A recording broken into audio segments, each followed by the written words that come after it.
एक शांत सुबह, एक हाई प्रोफाइल कोठी और अचानक एक ऐसी चीख जिसने पूरे यमुना नगर को हिलाकर रख दिया।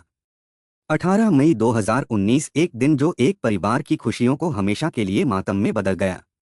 एक नव विवाहिता की बेरहमी से गला काट कर हत्या कर दी जाती है और जब पुलिस मौके पर पहुंचती है तो जो मंजर सामने आता है वो किसी भी इंसान की रूह को झकझोर देने के लिए काफी था। खून से सना कमरा, टूटी हुई चूड़ियां और सबसे दिल तोड़ देने वाला दृश्य, 7 महीने का मासूम बच्चा अपनी मां की लाश से लिपटकर बिलख रहा था। लेकिन सवाल ये है, किसने की इतनी बेरहमी से ये हत्या और क्यों? जब इस खौफनाक मर्डर मिस्ट्री की परतें खुलनी शुरू होती हैं तो एक ऐसा सच सामने आता है जो आपको हैरान ही नहीं, अंदर तक हिला देगा। तो आखिर क्या था इस कत्ल के पीछे का राज? कौन था कातिल और क्या थी इस जघन्य अपराध की वजह? जानने के लिए वीडियो को अंत तक जरूर देखें, क्योंकि ये कहानी सिर्फ एक मर्डर की नहीं, इंसान के अंदर छुपे राक्षस की भी है। नमस्कार मेरे प्यारे भाइयों और बहनों, मैं विवेक कुमार।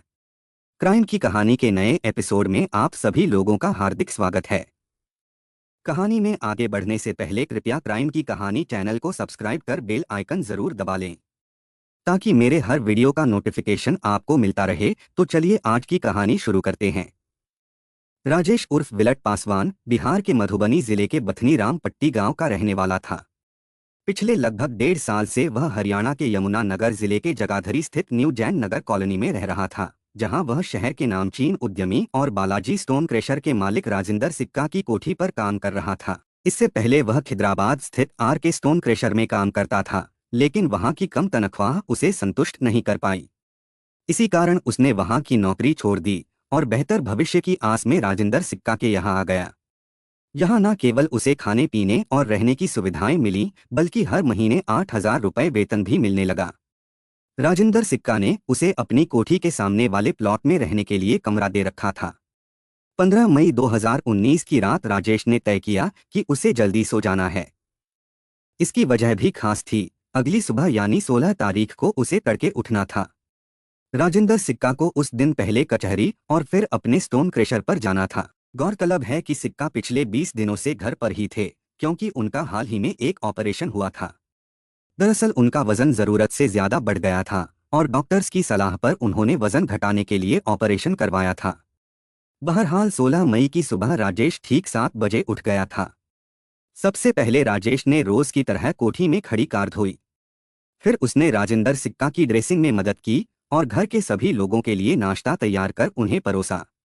करीब पौने 11 बजे राजिंदर सिक्का अपने बेटे दीपांशु उर्फ मोंटी के साथ कोठी से बाहर निकल गए। उस वक्त घर में केवल 3 लोग रह गए थे, राजेश, दीपांशु की पत्नी रोजी सिक्का और उनका 7 महीने का मासूम बच्चा।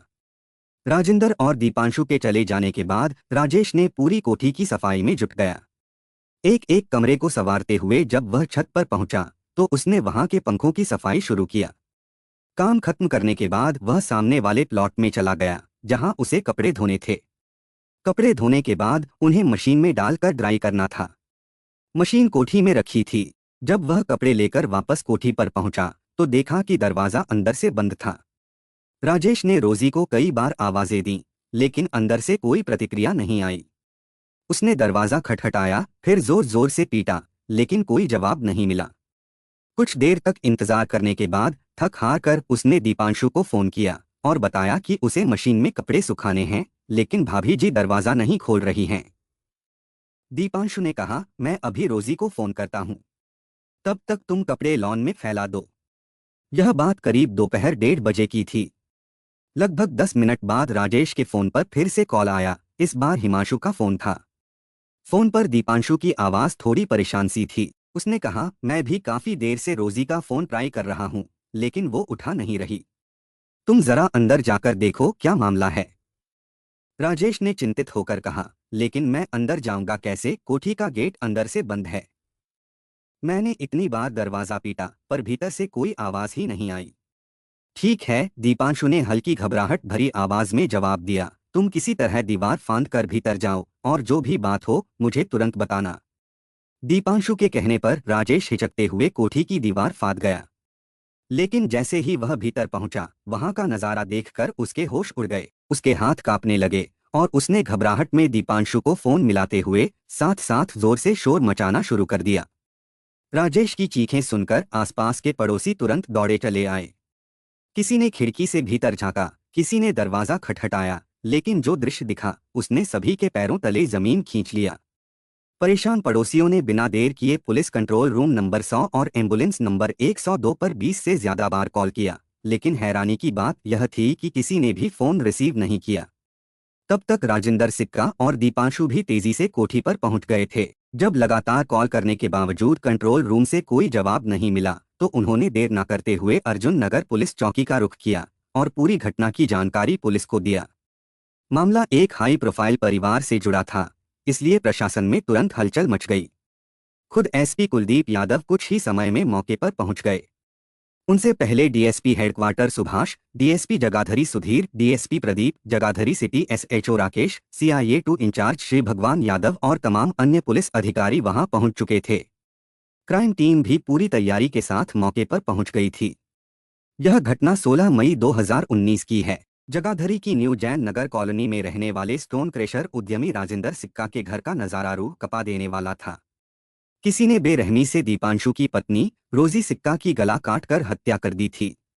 पूरा कमरा खून से सना हुआ था, फर्श पर चारों ओर खून ही खून फैला था। सोफे की गद्दियों पर भी खून के छींटे थे और दीवार पर ताजा खून की धार अब भी दिखाई दे रही थी। ये छींटे इस बात की गवाही दे रहे थे कि यह खौफनाक वारदात कुछ ही देर पहले अंजाम दी गई थी। सबसे दर्दनाक मंजर वह था जो किसी को भी भीतर तक झकझोर देता। 7 महीने का मासूम बच्चा अपनी मां की लाश के पास बैठा हुआ था। वह अपनी नन्ही बाहों से मां की छाती से लिपटा बिलख रहा था, जैसे उसे अब भी यकीन हो कि मां उठेगी, गोद मिलेगी। बाद में जब नौकर राजेश कमरे में पहुंचा तो वह एक पल को स्तब्ध रह गया। कांपते हाथों से उसने बच्चे को मां की लाश से अलग किया और गोद में उठा लिया।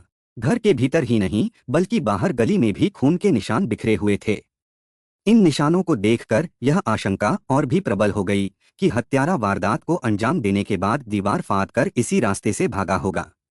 भागते समय उसके शरीर या हथियार से टपका खून गली में जगह जगह निशान छोड़ गया था। क्राइम टीम ने तुरंत मोर्चा संभाला। खून के छींटों की बारीकी से जांच की गई और संभावित जगहों से फिंगरप्रिंट्स इकट्ठा किए गए। पुलिस की कोशिश थी कि किसी भी सुराग को नजरअंदाज न किया जाए। हत्यारे की पहचान और मूवमेंट का पता लगाने के लिए पुलिस ने सबसे पहले कोठी में लगे सीसीटीवी कैमरों की जांच शुरू किया, लेकिन एक और झटका तब लगा जब सामने आया कि सारे कैमरे बंद थे। जांच में यह चौंकाने वाला तथ्य सामने आया कि सीसीटीवी कैमरे पिछले 1.5 महीने से खराब पड़े थे और उन्हें अब तक ठीक नहीं करवाया गया था। इसके बाद पुलिस ने गली में अन्य घरों के बाहर लगे सीसीटीवी कैमरों की जांच शुरू की। उम्मीद थी कि शायद किसी कैमरे में हत्यारा कैद हो गया हो, लेकिन यहाँ भी निराशा ही हाथ लगी। ज्यादातर कैमरे या तो बंद थे या धुंधली रिकॉर्डिंग कर रहे थे। किसी भी फुटेज में हत्यारा दिखाई नहीं दिया। पूछताछ के दौरान राजेंद्र सिक्का और उनके बेटे दीपांशु ने बताया कि उन्हें किसी प्रॉपर्टी से जुड़े दस्तावेज तैयार करवाने के लिए तहसील जाना था, लेकिन जब कागजी काम पूरा नहीं हुआ तो दोनों ने सोचा कि घर लौटने के बजाय सीधे अपने स्टोन क्रेशर चले जाएं और थोड़ा आराम कर लें। वहीं पर उन्हें राजेश का फोन आया था, जिसने पूरे घटनाक्रम की जानकारी दिया। बहरहाल जगाधरी सिटी पुलिस ने अज्ञात हत्यारों के खिलाफ रोजी सिक्का के ब्लाइंड मर्डर की रिपोर्ट दर्ज कर लेती है और तफ्तीश का सिलसिला अब औपचारिक रूप से शुरू हो चुका था। इस केस को लेकर पुलिस कोई कसर नहीं छोड़ रही थी। हर छोटे बड़े एंगल को गंभीरता से खंगाला जा रहा था। अब तक की जांच में जो तथ्य सामने आए थे उनसे यह आशंका गहराने लगी थी कि यह हत्या किसी अपने का काम हो सकती है। ऐसा कोई जो घर, उसके लोगों और उनकी दिनचर्या से अच्छी तरह वाकिफ था, जिसने बिना किसी बाधा के कोठी में दाखिल होकर पूरी ठंडे दिमाग से हत्या को अंजाम दिया और इत्मीनान से निकल भी गया। चौंकाने वाली बात यह थी कि सिक्का परिवार ने अब तक ना तो किसी पर शक जताया था और ना ही किसी से अपनी कोई निजी या कारोबारी दुश्मनी का जिक्र किया। यह चुप्पी पुलिस के लिए एक और चुनौती बन गई थी। दीपांशु और रोजी की शादी 28 फरवरी 2018 को हुई थी, यानी अभी ज्यादा वक्त नहीं बीता था।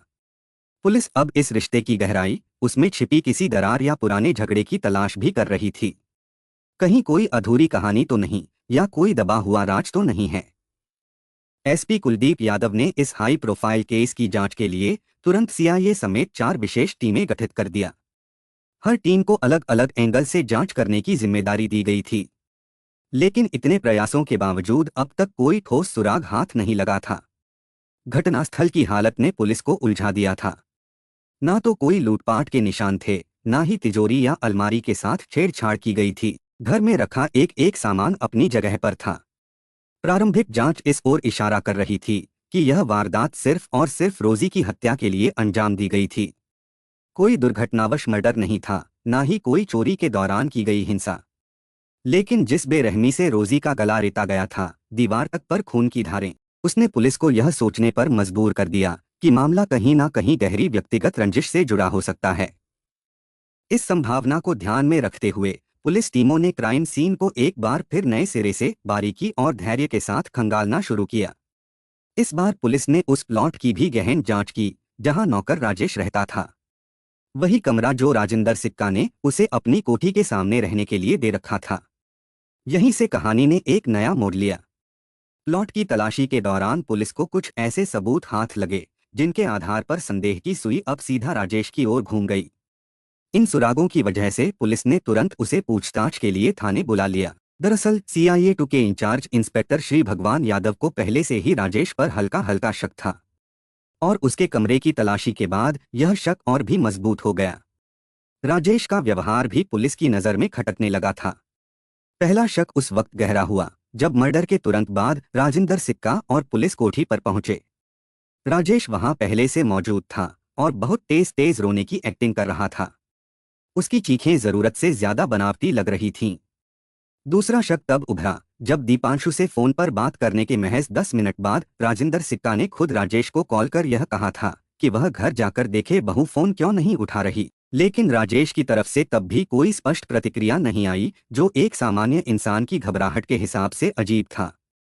जब राजेश से पूछा गया कि वह उस समय कोठी क्यों नहीं गया, तो उसने बेहद सामान्य लहजे में जवाब दिया, मैं तो जर्दा लेने गया था, अभी जाकर देख लूंगा कि क्या बात है। लेकिन पुलिस के पास उसकी बातों का मिलान करने के लिए पहले से ही रिकॉर्ड था। महज 10 मिनट पहले ही उसने दीपांशु को खुद फोन कर बताया था कि वह कपड़े धो रहा है और भाभी दरवाजा नहीं खोल रही हैं। अब उसका जर्दा वाला बहाना जांच टीम को और भी संदिग्ध लगा। तीसरा और सबसे अहम सुराग पुलिस को तब मिला जब उन्होंने राजेश के कमरे की दोबारा बारीकी से तलाशी लिया। वहां से कुछ ऐसे कपड़े बरामद हुए जो पूरी तरह भीगे हुए थे और जिनमें हल्के खून के धब्बे धोने की कोशिश के बावजूद बचे हुए थे। कपड़ों पर साबुन की महक और ताजगी से साफ था कि वे हाल ही में धोए गए थे। संभावना यह भी जताई गई कि राजेश को उन कपड़ों को जल्द से जल्द सुखाने की जरूरत थी, इसलिए वह वॉशिंग मशीन का बहाना लेकर कोठी आना चाहता था। पुलिस की जांच अब एक एक सुराग को जोड़ते हुए मुकाम तक पहुंच रही थी। पानी की टंकी के पास से बरामद हुआ एक मामूली सा साबुन केस की सबसे बड़ी कड़ी बन गया। उस पर एक कोने में हल्का खून लगा हुआ था। ऐसा लग रहा था जैसे किसी ने खून से सने हाथ धोए हों और साबुन को वहीं छोड़ दिया हो। संभावना यही जताई गई कि यही वह साबुन था जिससे राजेश ने अपने हाथों से सबूत मिटाने की कोशिश की थी। इंस्पेक्टर श्री भगवान यादव ने वह साबुन, राजेश के गीले कपड़े और अन्य बरामद वस्तुएं फॉरेंसिक जांच के लिए लैब भेज दिया। हर चीज अब राजेश के खिलाफ बोल रही थी। CIA स्टाफ 2 के कार्यालय में जब राजेश से पूछताछ शुरू हुई तो वह पहले घंटों तक पुलिस को उलझाने की कोशिश करता रहा। वह बार बार बयान बदलता, कभी चुप रह जाता तो कभी खुद को एबनॉर्मल दिखाने का ड्रामा करने लगता। लेकिन पुलिस अब तैयार थी, न सिर्फ कानूनी हथियारों से बल्कि मानसिक तौर पर भी तैयार थी। जब इंस्पेक्टर यादव ने सख्ती दिखाई और उसके झूठ को सबूतों के आईने में दिखाया तो राजेश की हिम्मत टूट गई। आखिरकार उसने अपना जुर्म कबूल कर लिया। राजेश ने जब रोजी सिक्का की हत्या की वजह बताई तो वहां मौजूद पुलिस अधिकारी एक पल के लिए अवाक रह गए। उसने कहा, मैंने रोजी मैडम की हत्या इसलिए की क्योंकि वो मुझे ठीक से खाना नहीं देती थी। इंस्पेक्टर श्री भगवान यादव समेत पूरी टीम कुछ पल के लिए खामोश रह गई। किसी को यकीन नहीं हो रहा था कि महज खाना कम मिलने जैसी बात पर कोई इतना जघन्य अपराध कर सकता है। लेकिन अब तक मिले सबूत राजेश के इकबालिया बयान से मेल खा रहे थे। फिर भी पुलिस ने उससे पूरी घटना का सिलसिलेवार ब्यौरा देने को कहा और फिर राजेश ने जो कहानी सुनाई वह कुछ इस तरह थी। राजेश की मां का देहांत काफी पहले हो चुका था। घर में 5 भाई बहन थे, 3 भाई और 2 बहनें। राजेश सबसे छोटा था और इकलौता ऐसा जो अब तक कुंवारा था। उसके बाकी सभी भाई बहन शादीशुदा थे, अपने अपने परिवार में रच बस चुके थे। राजेश भी चाहता था कि उसका भी एक घर हो, एक ऐसी दुनिया जहां वह सुकून से जी सके। इसी सपने को पूरा करने के लिए वह अपने गांव बथनी रामपट्टी, जिला मधुबनी, बिहार से सैकड़ों किलोमीटर दूर हरियाणा के जगाधरी आ गया था।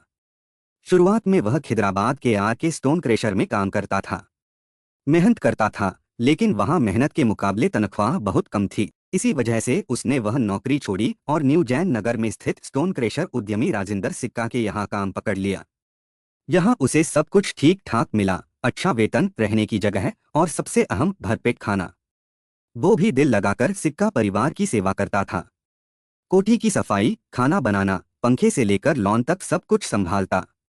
कुछ वक्त तक ऐसा लगा कि अब जिंदगी पटरी पर आ गई है। लेकिन राजेश की किस्मत को शायद ये मंजूर नहीं था। सब कुछ सामान्य चल रहा था जब अचानक उसके जीवन में मुसीबतें पहाड़ की तरह टूट पड़ी। ऐसी परेशानियां जिनका हल बाहर नहीं बल्कि अंदर उसके मन में सुलग रहा था। एक दिन राजेश के पास गांव से एक दिल तोड़ने वाली खबर आई। उसके पिता का निधन हो गया था। राजेश अपने पिता से बेहद प्रेम करता था। घर की जिम्मेदारियों का बोझ तो पहले से था, लेकिन पिता के साये के चले जाने से उसके भीतर कुछ और भी टूट गया। 30 मार्च 2019 को वह अपने गांव गया। पिता का अंतिम संस्कार, रस्में और घर वालों को ढांढस बंधाने के बाद वो 19 अप्रैल को फिर लौट आया। उसी कोठी में जहां जिंदगी पहले की तरह नहीं रही थी। राजेश ने पुलिस को बताया कि सिक्का साहब के बेटे दीपांशु की शादी 28 फरवरी 2018 को रोजी से हुई थी। और यही वह मोड़ था जहां से उसकी मुश्किलें शुरू हुई। पहले खाना वही बनाया करता था, चाहे वो मालिक के लिए हो या खुद के लिए। लेकिन शादी के 2-2.5 महीने बाद से नई बहू यानी रोजी ने रसोई संभाल लिया। शुरू में उसे लगा कि ठीक है, अब घर की बहू है, खाना बनाएगी तो क्या फर्क पड़ता है। राजेश को रोजी के खाना बनाने से कोई ऐतराज नहीं था। उसे दिक्कत सिर्फ एक चीज से थी कि अब उसे भरपेट खाना नहीं मिलता था। वह सुबह से शाम तक घर के सारे काम करता था, सफाई, खाना बनाना, बर्तन, कपड़े, कार धुलाई, मेहमानों की सेवा, लेकिन जब खुद खाना खाने बैठता तो रोजी का चेहरा तमतमा जाता था। वक्त बीतने के साथ उसने महसूस किया कि रोजी उससे अलग तरह का व्यवहार करने लगी थी। रोटी मिलती लेकिन प्यार और इज्जत नहीं। खाना मिलता मगर ताने और हुक्म के साथ। धीरे धीरे राजेश को लगने लगा कि अब वो सिर्फ नौकर नहीं, घर का सबसे गैर सदस्य बन चुका है, जिसे नजरअंदाज किया जाता है, टोक दिया जाता है और अब तो खाना भी तौल कर दिया जाता है। वो शिकायत करता तो ताना सुनता, काम करने आए हो या खाने के लिए, या फिर कभी कभी तो सिर्फ बचा खुचा खाना ही उसके हिस्से आता। राजेश ने ये बात राजेंद्र सिक्का से भी कही, दीपांशु को भी बताया। यहाँ तक कि खुद रोजी से भी कई बार बोला, मैडम मैं दिन भर मेहनत करता हूँ, थोड़ा और खाना दे दिया करो। लेकिन किसी ने उसकी बात को गंभीरता से नहीं लिया। ना मालिकों ने और ना ही रोजी ने उसकी बात पर ध्यान दिया। सबने यही समझा कि एक नौकर नखरे कर रहा है। फिर जब वो गांव से पिता का अंतिम संस्कार करके लौटा, उसके भीतर एक अजीब सी खामोशी और बेचैनी घर कर चुकी थी। अब वह सिर्फ भूख से नहीं बल्कि नजरअंदाज किए जाने से, अकेलेपन से और अपमान से भी जल रहा था। उसकी भूख अब रोटी से नहीं, इज्जत से जुड़ चुकी थी। रोजी उसके साथ ऐसा व्यवहार करती थी जैसे वह कोई इंसान नहीं, घर में पला कोई जानवर हो। चाय देती तो छोटी सी प्याली में, इतनी कम कि 2 घूंट में खत्म हो जाए। रात के खाने में अक्सर उसे दोपहर का बचा खुचा बासी खाना परोसा जाता था। अगर वह कुछ और मांग बैठता तो रोजी ताना मारती, तुम खाने के लिए जानवरों की तरह बोलते हो और जानवरों की तरह ही खाते हो। इन तानों से उसे ज्यादा फर्क शायद पहले नहीं पड़ता था, लेकिन पिता के निधन के बाद वह पहले जैसा नहीं रहा था। अब हर दिन एक खालीपन में कटता था और हर रात एक अधूरी थाली के साथ। रोजी अब उसे गिनकर 4 या 5 रोटियां देती थी, और उन रोटियों में से भी एक रोटी वह अपने पिता की आत्मा की शांति के लिए निकालकर कुत्तों को खिला देता था। अब उसे हर बार लगता जैसे वह खुद से एक और हिस्सा कम कर रहा है। पेट की भूख से ज्यादा उसे यह खलता था कि जो रोटी वो बाप के नाम पर निकालता था, उसकी कीमत भी उससे वसूल ली जाती थी।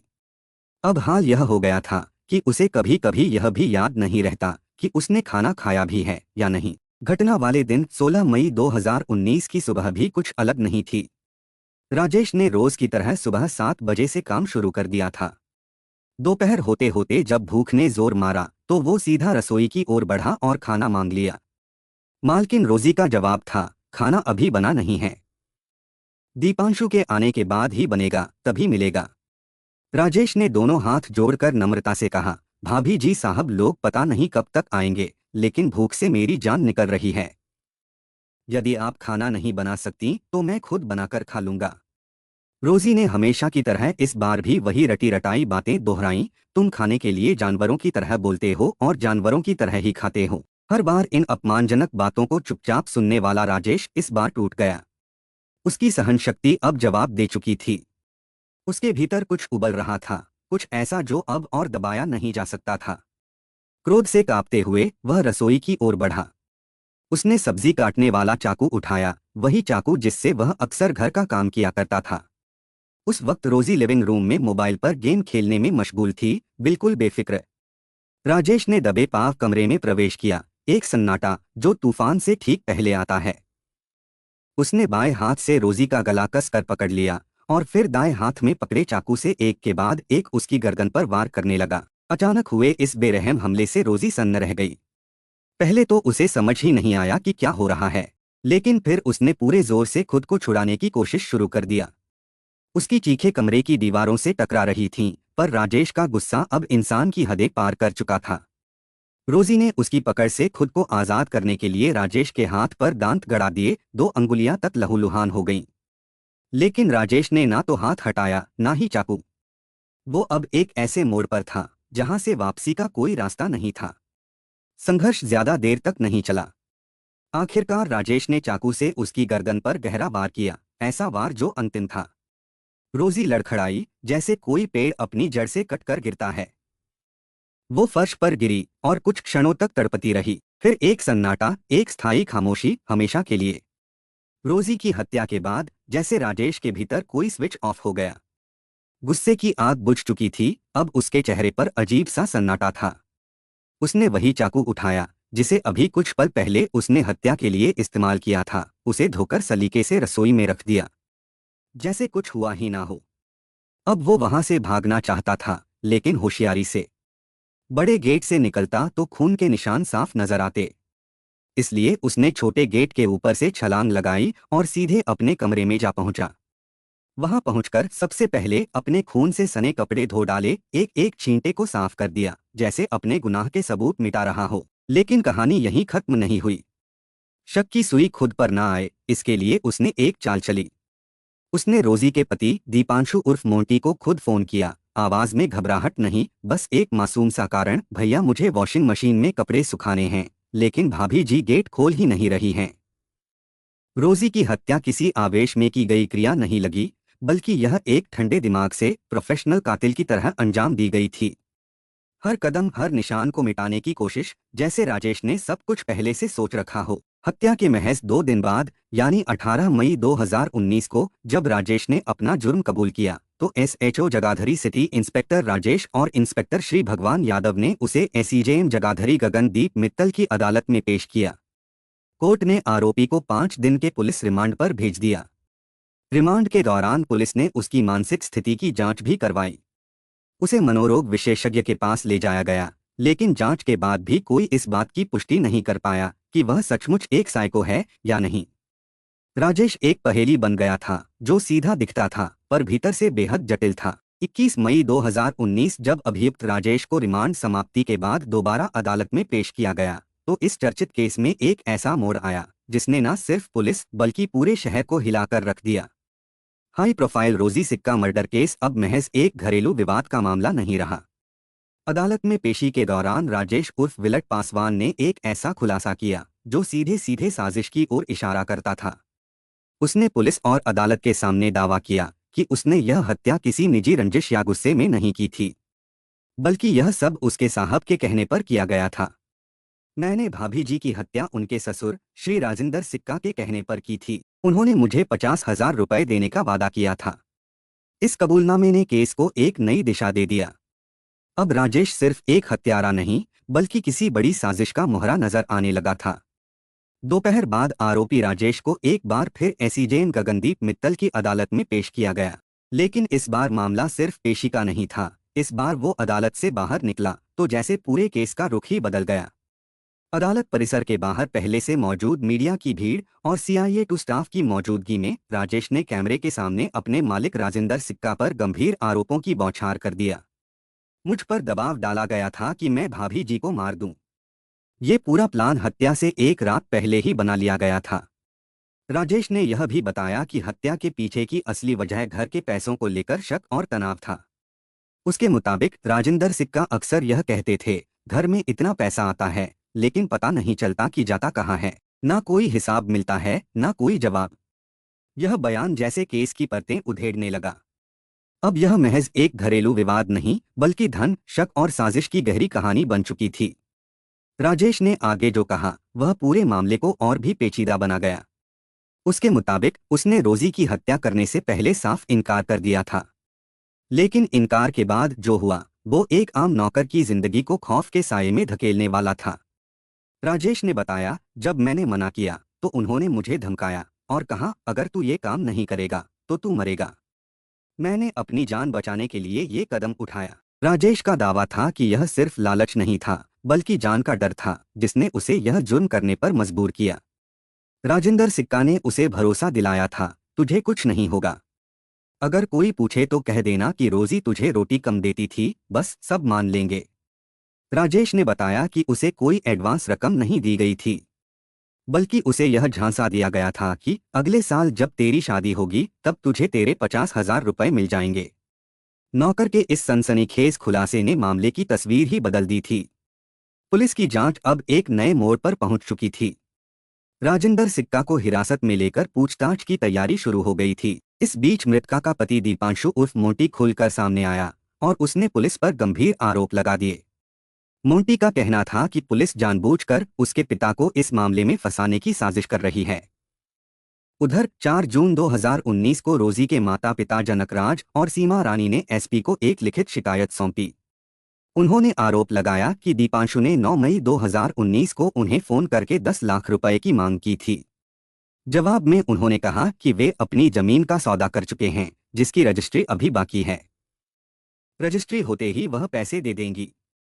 16 मई 2019 यानी घटना वाले दिन दीपांशु ने एक बार फिर फोन करके पैसों की मांग की थी। जब उन्होंने साफ इनकार कर दिया तो कुछ ही घंटों बाद रोजी की हत्या की खबर ने जैसे उनके पैरों तले जमीन खींच लिया। जनकराज और सीमा रानी ने आरोप लगाया कि इस निर्मम हत्या में न सिर्फ राजेंद्र सिक्का बल्कि खुद दीपांशु की भी संलिप्तता है। उन्होंने इस मामले की निष्पक्ष जांच के लिए CBI जांच की मांग रखी। उधर नौकर राजेश के दिए गए चौंकाने वाले बयानों की जांच पुलिस ने शुरू तो कर दी, मगर कहानी लिखे जाने तक इस केस में कोई ठोस प्रगति नहीं हो सकी थी। रिमांड की अवधि पूरी होने के बाद अभियुक्त राजेश को न्यायिक हिरासत में जिला जेल भेज दिया गया और पुलिस मामले की जांच कर रही थी। इसके बाद डिटेक्टिव स्टाफ ने कई महीनों तक इस केस की जांच की और अंत में रोजी सिक्का के ससुर राजेंद्र सिक्का को क्लीन चिट दे दिया। हत्याकांड को लेकर यमुना नगर में धरने और प्रदर्शन भी किए गए थे। इस केस की सुनवाई पूरी होने के बाद अतिरिक्त जिला एवं सत्र न्यायाधीश नेहा नोहरिया की अदालत ने राजेश उर्फ विलट पासवान को रोजी सिक्का की हत्या का दोषी करार देते हुए उसे उम्र कैद की सजा सुनाई। यानी अब उससे आखिरी सांस तक जेल में ही रहना होगा। साथ ही दोषी पर 25,000 रुपए का जुर्माना भी लगाया गया। 26 अगस्त 2020 को पॉलीग्राफ टेस्ट की रिपोर्ट भी राजेंद्र के पक्ष में आई थी, जिसके वजह से उनको क्लीन चिट दे दी गई थी। हालांकि रोजी के माता पिता इस फैसले से खुश नहीं थे। अब आप ही सोचिए, क्या भूख इंसान को अपराधी बना सकती है? कहते हैं जब पेट खाली हो तो इंसान अपने उसूल भूल जाता है। भूख एक ऐसी आग है जो इंसान को इंसान नहीं रहने देती, वो उसे किसी भी हद तक ले जा सकती है। लेकिन क्या सचमुच रोटी की तलाश में कोई हत्या तक कर सकता है? सन 1974 की फिल्म रोटी में राजेश खन्ना का किरदार सिर्फ एक रोटी के लिए अपराधी बन जाता है। तब वह एक सिनेमाई कल्पना लगी थी, लेकिन हकीकत इससे कहीं ज्यादा खौफनाक होती है। क्या वाकई जरूरी था कि फिल्म रोटी जैसी त्रासदी असल जिंदगी में रोजी सिक्का हत्याकांड के रूप में दोहराई जाती? क्या हालात इतने बेकाबू हो गए थे कि एक मासूम जान को ही चुप्पी का शिकार बना दिया गया? क्या इस भयानक समस्या का कोई और समाधान नहीं हो सकता था? हमारे समाज में जब रिश्ते लालच, डर और झूठ की जंजीरों में जकड़ने लगें, तो क्या इंसानियत को बचाने का कोई विकल्प नहीं बचता है? आज की कहानी बस यही तक। अब बारी कमेंट पढ़ने की है। ममता सिंह मैम ने कमेंट किया है, इंसानों में दरिंदगी बढ़ती जा रही है। मैम आपके सपोर्ट और प्यार के लिए दिल से धन्यवाद। मीरा राय मैम ने कमेंट किया है, मैम आपके सपोर्ट और प्यार के लिए दिल से धन्यवाद। श्रेया वसानी जी ने कमेंट किया है, good afternoon sir. Good afternoon Shreya ji, आपके सपोर्ट और प्यार के लिए दिल से धन्यवाद। संजना मुखर्जी मैम ने कमेंट किया है, बिना सोचे समझे किसी से रिश्ता नहीं रखना चाहिए। मैम आपके सपोर्ट और प्यार के लिए दिल से धन्यवाद। माला कुमारी राय जी ने कमेंट किया है, बहुत ही निर्मम हत्या हुई। मैम आपके सपोर्ट और प्यार के लिए दिल से धन्यवाद। रीता छेत्री मैम ने कमेंट किया है, सो हॉरेबल। मैम आपके सपोर्ट और प्यार के लिए दिल से धन्यवाद। सुषमा शाह जी ने कमेंट किया है, लज्जा नारी का सबसे बड़ा गहना होता है। आपने एक अति निर्लज्ज मां बेटी की कहानी सुनाई। मैम आपके सपोर्ट और प्यार के लिए दिल से धन्यवाद। रोशनी मेहरा जी ने कमेंट किया है, हेलो विवेक भाई, good afternoon. Good afternoon sister, आपके सपोर्ट और प्यार के लिए दिल से धन्यवाद। जमुना अटलुरी जी ने कमेंट किया है, बहुत दुखद कहानी है सर, आपके सपोर्ट और प्यार के लिए दिल से धन्यवाद। विवेक जी ने कमेंट किया है, सर आपके सपोर्ट और प्यार के लिए दिल से धन्यवाद। यास्मीन जी ने कमेंट किया है, बहुत खौफनाक हत्या की है, पैसों के लिए एक बार भी उसकी फैमिली उसके बच्चे के लिए नहीं सोचा। Oh god, Yasmin from USA. Ma'am आपके सपोर्ट और प्यार के लिए दिल से धन्यवाद। डेविड सर ने कमेंट किया है, सर आपके सपोर्ट और प्यार के लिए दिल से धन्यवाद। कल्पना लिंबू जी ने कमेंट किया है, माँ तो माँ बेटी भी ऐसी है। मैम आपके सपोर्ट और प्यार के लिए दिल से धन्यवाद। महम असगीर जी ने कमेंट किया है, विवेक सर आपकी वीडियोस अब बहुत लंबी हो रहे हैं, प्लीज चार्ट करके सुनाए करे, बोरियत होने लगती है। थैंक यू मैम, आपके सपोर्ट और प्यार के लिए दिल से धन्यवाद। आपकी बात पर ध्यान दूंगा। लोकेन राय जी ने कमेंट किया है, सो सैड कहानी। मैम आपके सपोर्ट और प्यार के लिए दिल से धन्यवाद। सरिता राय जी ने कमेंट किया है, मैम आपके सपोर्ट और प्यार के लिए दिल से धन्यवाद। गणपत सिंह भाटी जी ने कमेंट किया है, सबसे पहले तो उस सुमन को गिरफ्तार करना चाहिए, और अमित तो गया गुजरा ही था और बेमौत किसी को मार दिया। भारत का अंधा कानून है, ऐसे लोगों को जमानत भी नहीं मिलनी चाहिए थी। सर आपके सपोर्ट और प्यार के लिए दिल से धन्यवाद। सर आपका एक सवाल था कि विज्ञापन बहुत आते हैं किसी खास चीज के बारे में, तो विज्ञापन यूट्यूब चलाता है और आप जो मोबाइल में सर्च करते हैं उसी से संबंधित विज्ञापन यूट्यूब के द्वारा दिखाया जाता है। कंचन पटेल जी ने कमेंट किया है, मैम आपके सपोर्ट और प्यार के लिए दिल से धन्यवाद। शब्बीर काबू जी ने कमेंट किया है, सर आपके सपोर्ट और प्यार के लिए दिल से धन्यवाद। मनोज प्रभाकर जी ने कमेंट किया है, सर आपके सपोर्ट और प्यार के लिए दिल से धन्यवाद। अनुज कुमार जी ने कमेंट किया है, पुलिस की लापरवाही और ससुराली जनों की लापरवाही ने एक मासूम की जान ले ली, सभी लोगों के ऊपर कार्यवाही होनी चाहिए। सर आपके सपोर्ट और प्यार के लिए दिल से धन्यवाद। गणेश सौद जी ने कमेंट किया है, सर आपके सपोर्ट और प्यार के लिए दिल से धन्यवाद। करिश्मा मौर्य जी ने कमेंट किया है, मैम आपके सपोर्ट और प्यार के लिए दिल से धन्यवाद। उस्मान गुजर जी ने कमेंट किया है, very nice and good story. Sir आपके सपोर्ट और प्यार के लिए दिल से धन्यवाद। हर्षताज नेपाली जी ने कमेंट किया है, हर्षताज जी आपके सपोर्ट और प्यार के लिए दिल से धन्यवाद। श्याम बहादुर गुप्ता जी ने कमेंट किया है, ये तो पुरानी कहानी है, पहले सुन चुका हूँ। सर आपके सपोर्ट और प्यार के लिए दिल से धन्यवाद। राहुल जयकर जी ने कमेंट किया है, फर्स्ट लाइक कमेंट विवेक जी। सर आपके सपोर्ट और प्यार के लिए दिल से धन्यवाद। सनी भंडारी जी ने कमेंट किया है, सो सैड स्टोरी। सर आपके सपोर्ट और प्यार के लिए दिल से धन्यवाद। तहर भाई जी ने पाकिस्तान से कमेंट किया है, सर आपके सपोर्ट और प्यार के लिए दिल से धन्यवाद। गुरदीप सिंह जी ने कमेंट किया है, घटिया औरत। सर आपके सपोर्ट और प्यार के लिए दिल से धन्यवाद। मेरे कुछ भाई और बहन ऐसे भी हैं जो डेली के लिसनर है, हर वीडियो को देखते हैं और कमेंट करते हैं, जैसे रूपा बिसोई जी, खुशी खान जी, कविता सपकोटा जी, दीपा सिंह जी, रिद्धि ठक्कर जी, सोनल करेलिया जी और सभी भाई बहनों को शुक्रिया जो मेरे वीडियो को लाइक शेयर और कमेंट करते हैं। आप लोग ऐसे ही अपना प्यार बनाए रखिए, मैं आप लोगों के लिए रोज नए वीडियो लाता रहूंगा। कहानी को लास्ट तक सुनने के लिए आपका धन्यवाद।